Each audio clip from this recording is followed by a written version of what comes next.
네, 안녕하십니까. 더불어민주당 국민소통위원회 3월 11일 브리핑하겠습니다. 국민소통위원장 김의원입니다. 오늘 참석하신 의원님 전용기 국민소통위원장 참석하셨습니다.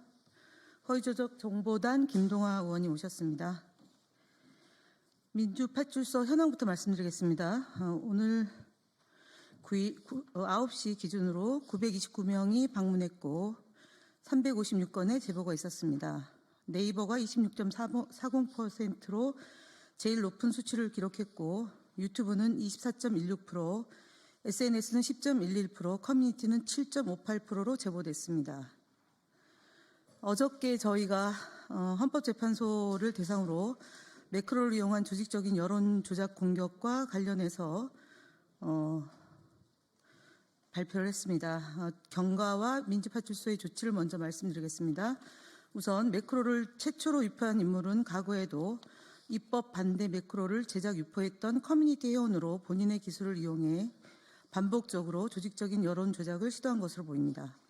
특히 해당 인물은 헌법재판소를 대상으로 여론 조작 공격이 언론을 통해 보도되자 3월 10일 오후 자신이 게시한 약 500여 개의 글을 모두 삭제한 것으로 보입니다. 그러나 민주파출소는 이미 해당 게시글을 아카이빙해 보관 중이며 최초 유포자의 게시글과 이를 재유포한 글들을 체증하는 작업을 진행하고 있습니다. 이거 하고 헌법재판소 관련해서 김동화 의원이 얘기하고 6건 고발도 김동화 의원이 하고 그리고 거짓말 시리즈 하겠습니다.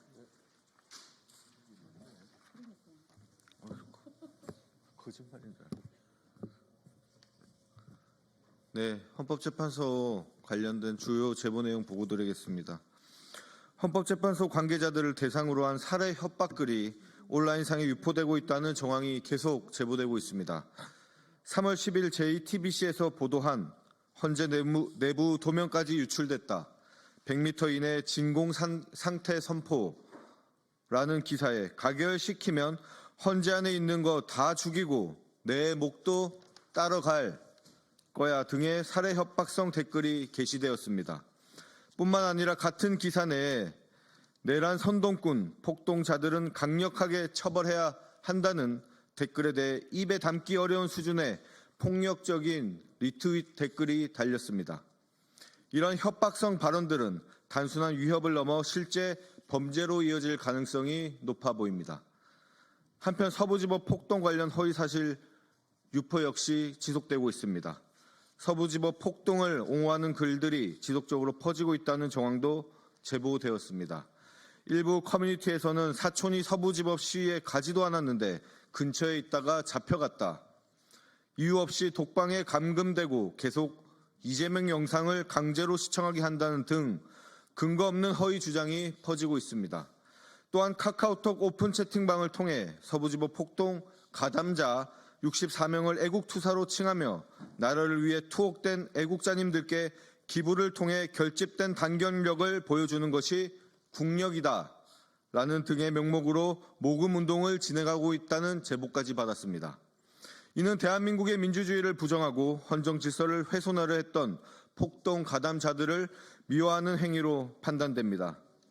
이처럼 매크로를 이용한 여론조작, 헌법재판소 관계자들에 대한 살해 협박, 그리고 서부지법 폭동 관련 허위사실, 유포 및 폭동 가담자들에 대한 미화가 이루어지고 있는 만큼 이에 대한 철저한 조사와 엄중한 대응이 필요합니다. 다음으로 주요 대응 현황 보고 드립니다.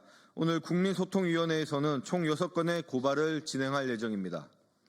첫 번째로 유튜브 채널 강신업TV 운영자 강신업이 당시 국회가 봉쇄되지 않았음에도 불구하고 이재명과 우원식이 일부러 담을 넘었다라는 허위사실을 방송하였습니다.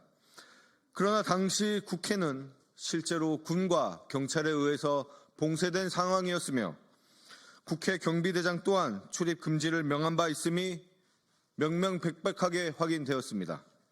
이에 강신업이 명백한 허위사실을 유포하여 우원식 국회의장과 이재명 대표의 명예를 훼손했다고 판단하고 정보통신망법 위반 혐의로 경찰에 고발할 예정입니다.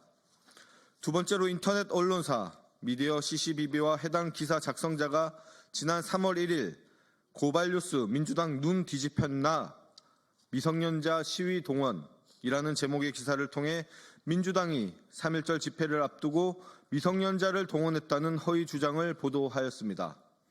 그러나 이는 전혀 사실이 아니며 근거 없는 허위 보도를 통해 민주당의 명예를 훼손한 것이 명백합니다. 이에 미디어 CCBB와 해당 기자를 정보통신망법상 명예훼손 혐의로 고발합니다. 세 번째로 인터넷 언론사 스카이데일리의 칼럼 작성자 조희문이 이재명이 성남시장 시절 각종 개발 사업을 통해 수백억 원의 비자금을 조성하고 이를 선거 비용과 변호사 비용으로 사용했다는 허위 사실을 적시한 내용과 이재명의 공직선거법 위반 사건 관련된 허위 사실에 관해서 고발할 예정에 있습니다. 다음 네 번째로 역시 스카이데일리와 해당 기자가 작성한 김대중 전 대통령이 내란을 선동했다. 5.18 유공자들이 내란 행위와 연루됐다는 역사적 사실을 왜곡하는 주장에 대해서 역시 고발하여 법적 조치할 예정에 있습니다. 다섯 번째로 허위사실이 적시된 현수막 게시자들에 대해서 고발을 진행할 예정입니다. 이재명이 카톡을 검열한다. 이재명은 내란 수괴다. 이재명의 사조직이 사법부를 장악했다라는 등의 근거 없는 허위사실을 유포하는 현수막 게시자들에 대해서 고발할 예정에 있습니다. 더불어민주당은 허위사실 유포 및 악의적 왜곡에 대해 어떠한 관용도 없이 적극적인 법적 대응을 통해 강력히 조치해 나갈 예정입니다. 네, 국민의힘 거짓말 시리즈 50번째 발표드리겠습니다. 오세훈 서울시장은 3월 10일 본인의 SNS 계정에 진영 결집을 위해 검찰을 흔드는 고질병, 오랜 시간 쌓아올린 법치 유산마저 당대표의 이해 기준으로 형해하는 민주당, 당신들 진짜 내란 세력입니다. 라는 등의 거짓 주장을 이어갔습니다. 하지만 이는 사실과 다릅니다. 구속 취소 결정에 직무유기식으로 항고를 포기한 검찰총장에 대해 책임을 묻는 것이 어떻게 검찰 흔들기며 법치를 형해하는 일입니까? 이는 누군가 이해와 전혀 상관없는 국가의 정의와 상식을 바로 세우는 일입니다.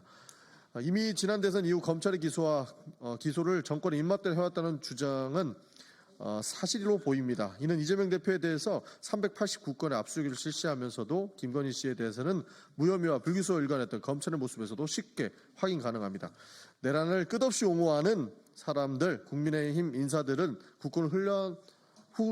국헌을 흔드는 내란 세력으로 보이기 때문에 자중하시기를 부탁드리겠습니다. 이상입니다.